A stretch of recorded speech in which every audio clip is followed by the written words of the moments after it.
मानो भारत की कृषि और गौ माता आधारित जो लोगों का स्वास्थ्य भी प्रदान करती है, पर्यावरण को भी बचाती है, जल का भी संरक्षण करती है, धरती माँ को भी बचाने का काम करती है, लोगों के स्वास्थ्य को बचाने का भी काम करती है और गौ माता को भी बचाने का काम करती है और देश का धन बचाने का काम करती है।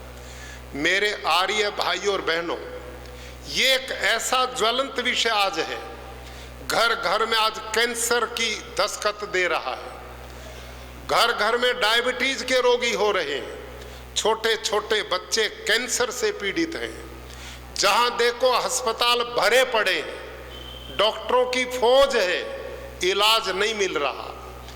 आज ये एक ऐसा गंभीर विषय है कि आर्य समाज एक इस विषय को पकड़ ले तो एक काम तो एक दिखाई पड़ता है, इसके लाभ बहुत ज्यादा हैं।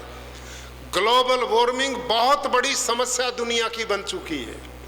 आज अमेरिका जैसे देश के जंगल जल रहे हैं, कहीं बर्फीले तूफान आ रहे हैं, अरब के देशों में जहां के लोग भारत में हवाई जहाज से टिकट लेके आते थे और ये देखते थे वर्षा कैसे होती है, बादल कैसे होते हैं, वो अरब के लोग यहाँ आकर के देखते थे। अभी 4 दिन पहले वहाँ बाढ़ आ रही है, वहाँ गाड़ियाँ बह रही हैं, कई समुद्री तूफान आ रहे हैं। अब गर्मी इतनी भीषण पड़ने वाली है कि आपको और हमको वो हिलाएगी। ये सब कुछ क्यों है?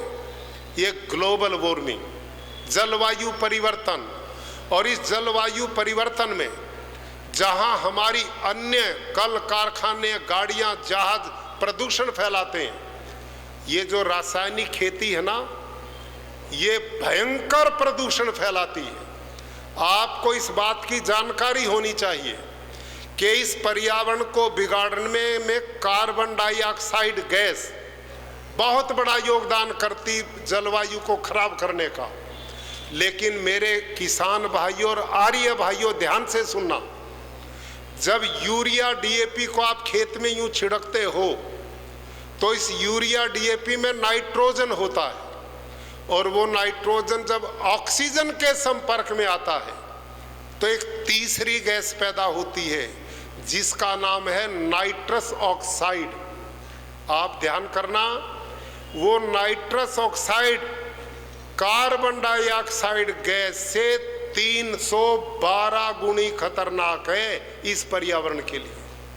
312 गुनी।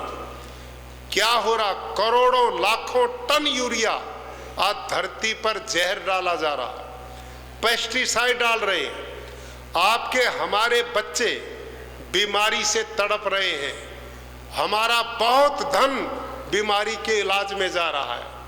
यदि आर्य समाज इस काम को ले ले तो जिस प्राकृतिक खेती के चर्चा में पिछले 5-7 साल से कर रहा हूं, आज वो प्राकृतिक खेती, माननीय प्रधानमंत्री जी ने राष्ट्रीय प्राकृतिक खेती मिशन बना दिया है।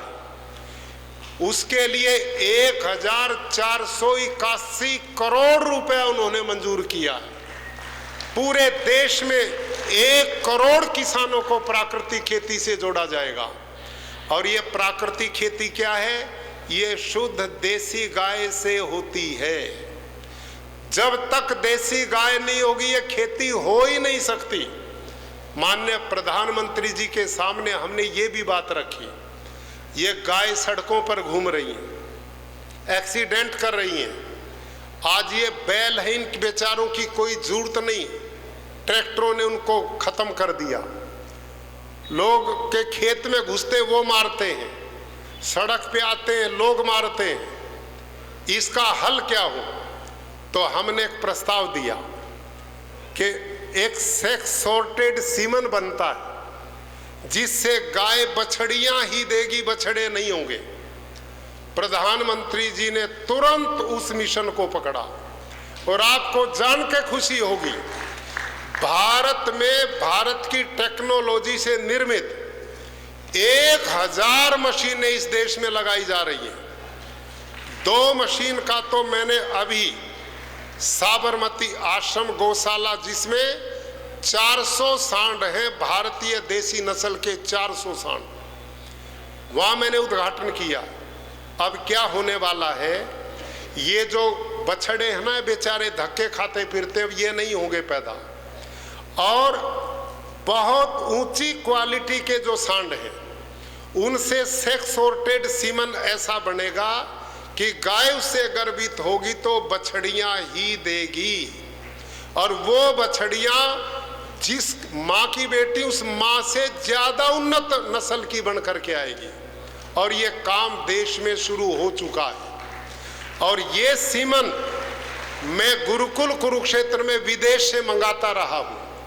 वहां से एक टीका, एक सीमन 1400 रुपए का मैं मंगाता था। भारत की टेक्नोलॉजी में एक टीका 600 रुपए में बनना शुरू हो गया, इतना फर्क।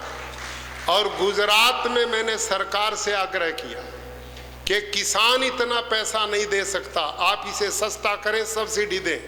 वो टीका वहां सरकार से हमने कुल 50 रुपए में करवा दिया, किसान को 50 रुपए में मिलेगा। भाई और बहनों, गाय की रक्षा गौशालाओं से नहीं होने वाली, वो तो बाड़े हैं, बंद कर दो बेचारियों को, जो खिलाओ सूखा फूका वो खा लेती हैं। गाय की रक्षा होगी जब गाय किसान के खूंटे पर जाएगी, और गाय किसान के खूंटे पर तब जाएगी जब वो लाभकारी होगी, और लाभकारी वो तब होगी जब उसकी नस्ल का सुधार होगा। और ये काम आज देश में हो चुका है। अब ये मिशन चल पड़ा है। अब पूरे भारत में अगले 3 साल के बाद ये नए बछड़े आपको देखने को नहीं मिलेंगे। इसका प्रबल प्रमाण मैं हूं। गुरुकुल कुरुक्षेत्र में पिछले 1 साल में मैंने गुरुकुल की 100 गायों को ये टीके लगवाए। 100 में से 92 बछड़ियां मेरे यहाँ पैदा हुई गुरुकुल में। 92 बछड़ियां। तो आप आ रही हो, गौ माता की जय बोलो, गौ माता की, गौ माता की। ना दूध पिएंगे ना गौ पालेंगे, गौ माता की हो जाएगी। क्यों भाई, हो जाएगी जय। ना तो गाय पालते और ना उसका दूध पीते, बताओ जय कैसे हो। भाई किसानों, आप किसान भी हैं, मैं आपसे नम्रतापूर्वक आग्रह करता हूं, गुरुकुल कुरुक्षेत्र में हरियाणा सरकार की ओर से फ्री में ट्रेनिंग दी जाती प्राकृतिक खेती की, गौपालन की। आप कभी समय निकालो, वहां का 180 एकड़ का फार्म भी देखो, और गाय से कैसे आप लाभ करेंगे। इस समय मेरे पास साहिवाल नस्ल की 22 लीटर तक की गाय है, एक दिन में 22 किलो, और मेरा लक्ष्य है उसको 25 लीटर पर ले जाने का। जब देसी गाय 18, 20, 25 लीटर दूध देंगी तो फिर कौन मारेगा जी उनको, कौन गौशाला में भेजेगा, घर घर आएंगी क्या नहीं आएंगी। तो ये है तरीका। और ये ही तरीका कैसे बना। एक दिन माननीय अमित शाह जी ने मेरे से पूछा कि आचार्य जी, जिस प्राकृतिक खेती का प्रचार आप करते हैं ये तो देसी गाय के बिना होगी नहीं। मैं कहा जी नहीं होगी।